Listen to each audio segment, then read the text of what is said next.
À l'actualité, c'est aussi le nouveau président de la Haute Autorité pour la bonne gouvernance, Epiphane Zorobi-Balo, qui a officiellement pris fonction ce mercredi. C'était au siège du Conseil supérieur de la magistrature et en présence de plusieurs présidents d'institutions. Mardoché Kwasi, Tanguy Konan.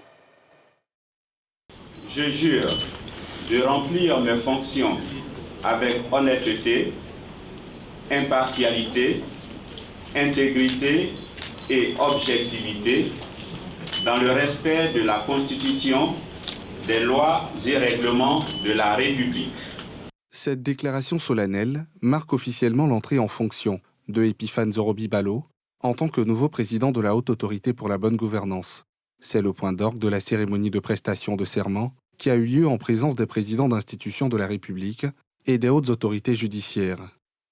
Une cérémonie officiée par le président de la Cour des comptes de Côte d'Ivoire. La présente cérémonie souligne l'importance que le gouvernement accorde à la lutte contre la corruption.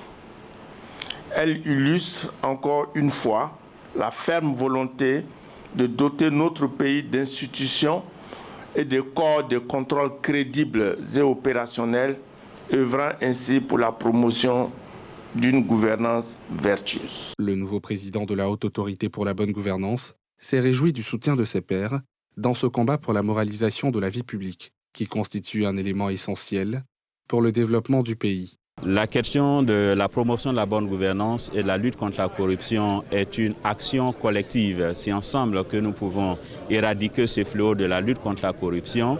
Et nous sommes heureux de la présence de l'ensemble des chefs d'institutions de la République à nos côtés et des institutions en charge, des organes en charge de la lutte contre la corruption au niveau de la Côte d'Ivoire. Anciennement ministre de la promotion de la bonne gouvernance et de la lutte contre la corruption, Epiphane Zorobi-Balo a été nommé président de la Haute Autorité pour la bonne gouvernance par décret présidentiel le 4 août dernier, en remplacement de Ngolo Coulibaly.